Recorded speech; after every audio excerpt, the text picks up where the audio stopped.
What is up, guys? Colts Nation everywhere, Colts fans, guys. It's your boy Michael back with another video, and in this video, I'm going to be talking about, Andrew Luck, the defense, progress on the offensive line, not so much progress in the wide receivers, injuries, and the 2 preseason games so far, guys. So let's go ahead and hop into it. It's going to be a long video. So, guys, to start off with injuries, first, Denzel Good, he's almost back on the offensive line. Anthony Costanzo, not so much, guys. He's not completely a lock to start week 1. But against that Bengals tough defensive line, which I saw. I went to Arlington with my family to go watch the Cowboys and Bengals preseason game. I got to scout. I got to look at that team, that defense, that offense, and I see that they are tough against the run. That Cincinnati Bengals team is tough against the run. So we're going to need Anthony Costanzo. We're going to need those guys to be ready to go week 1. More guys. Robert Turbin is still out of practice. Marlon Mack still dealing with the hamstring. T.Y. Hilton is probably going to be out for another week or 2. More. They're escaping my mind right now. But, injuries are hitting this team. Guys like T.Y. Hilton, Robert Turbin, Marlon Mack, Deion Kane, our star wide receiver who tore his ACL in the Seattle preseason game. We got Kimoko Toure on the defensive line, our rookie Tyquan Lewis on the defensive line. We got Anthony Walker, who is expected to be our starting middle linebacker.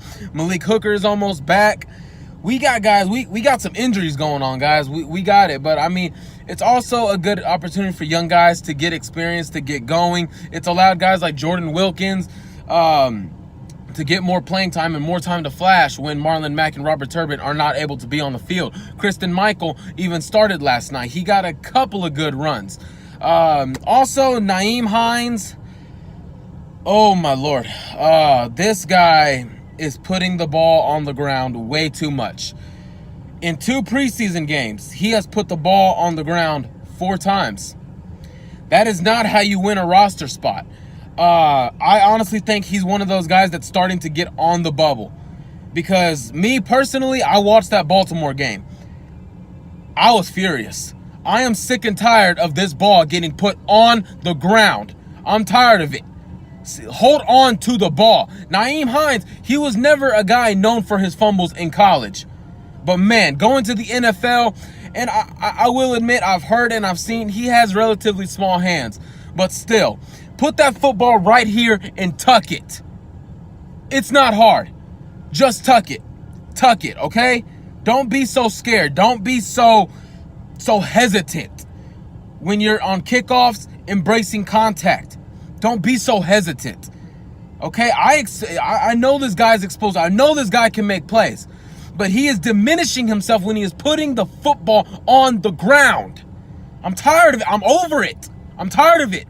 If he's going to continue to put the football on the ground and turn the ball over in the regular season, then I don't want him. I'm sorry. But when you put the ball on the ground and give it back to the other team, you don't need to be on this team. I'm sorry. I expect them to continue to coach this kid. I expect him to learn. But my goodness, 4 times in 2 games? And that's just fumbles alone. That's not botched punts or anything. We got to get back on it, guys. Nyheim Hines, I believe in you, man.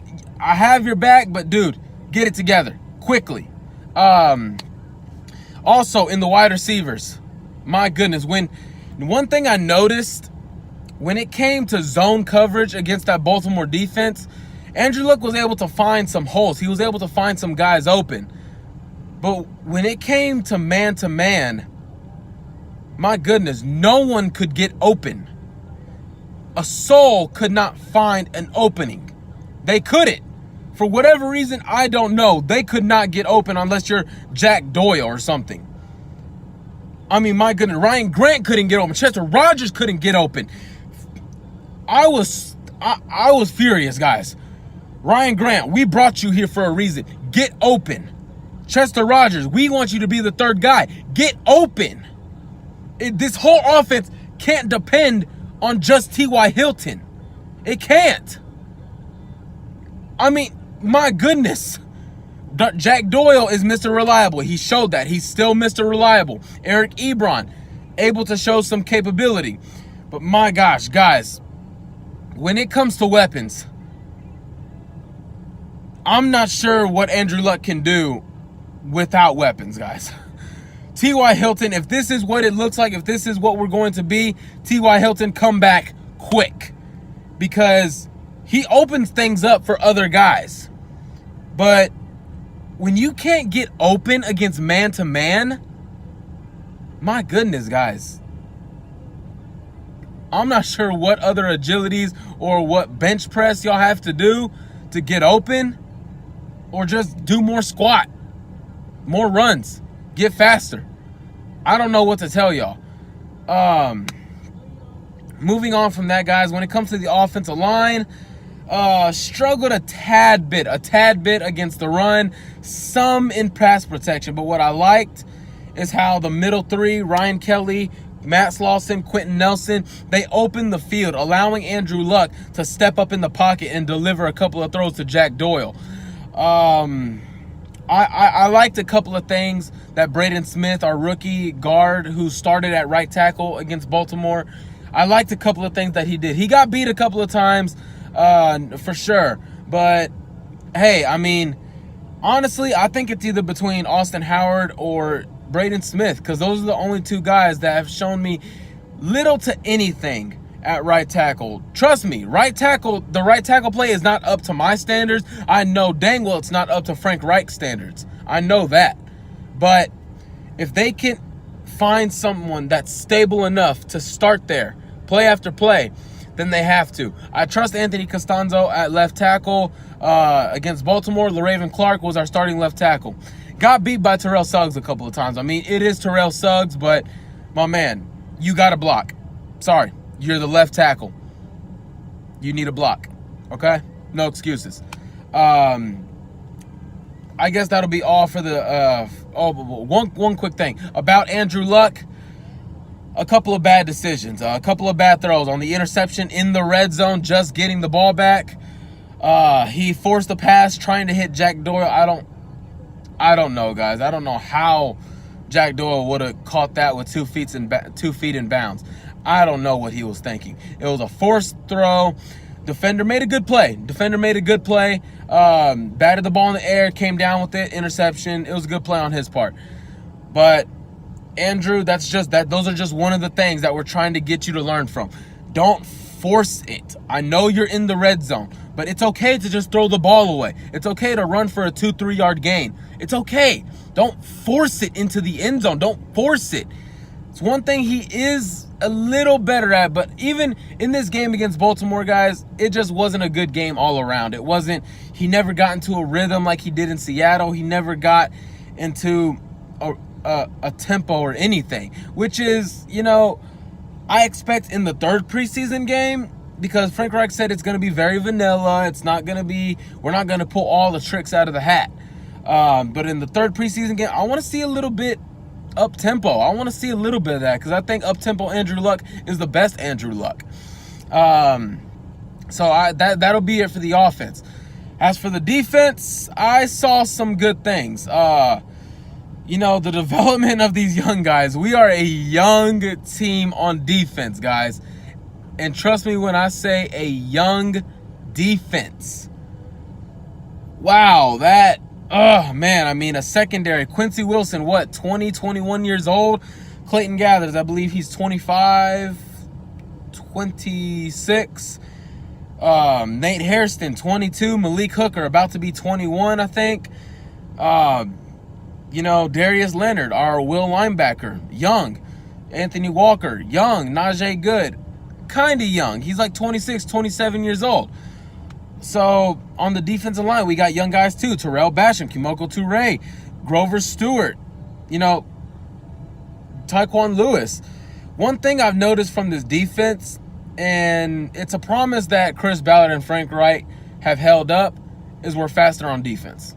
We are definitely faster on defense, which is what I like, because our closing speed is so much quicker. I also liked what I saw from Quincy Wilson in this game. He had a couple of good plays, a couple of good pass breakups. He's definitely trying to earn that number one corner spot, which I think he will. I want him to. I want him to be our number one corner. That's why we drafted him in the second round of 2017. That's just why. Some good things from Darius Leonard. He's obviously the most athletic linebacker, still unpolished, still raw talent. He's a rookie, of course. He played at what, Division II, Division III college football.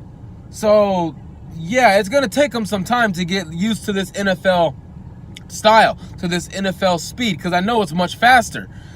Sky Moore showed a couple of good things. He wasn't there on a couple of runs that I wanted him to be. But the linebackers in general, this is going to be a progression year, guys. I know we're not going to come out and explode heads off of bodies and just create turnover after turnover. I know it's going to be, we're going to get better throughout the year. There are going to be growing pains, frustrations.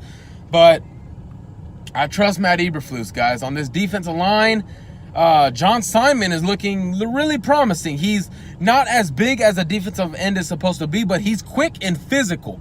He's quick and physical. I think he's embracing this role, guys. He loves physicality. So, and I saw him, he made a good play on Joe Flacco coming off the edge on the right side. So, I still expect and want better from the defensive line, but I'm taking what I got right now. In the secondary, hell, on the first play of the game, Joe Flacco and the Baltimore Ravens, they wanted to go deep. They wanted to hit John Brown. Who was there? Matthias Farley and welcome back Clayton Gathers. Our two safeties, which is what I wanted. Great coverage. They were on top of that. Matthias Farley batted the ball away. Great job. Great hands, great vision, great awareness. Way to be where you need to be. TJ Green was also good in this game. He made a couple of good plays, a couple of run style, a couple of tackles. I want to see Malik Hooker back. I want to see this secondary, the starting secondary. I expect Quincy Wilson, Malik Hooker, Clayton Gathers, and Pierre Desir. I want to see that, guys. I think we have the chance to be a really good secondary. I do. Once Clayton Gathers comes full speed, Malik Hooker comes full speed, Quincy Wilson gets his confidence up there. I trust Pierre Desir to be the veteran of this secondary, or Clayton Gathers to be the why not two? You know, why not two? Those are just a couple of things, guys. Those are a couple of good things that I saw. A couple of bad things, guys are just making mental mistakes. I mean, 13 penalties. Oh my goodness. We got to become more disciplined. More discipline.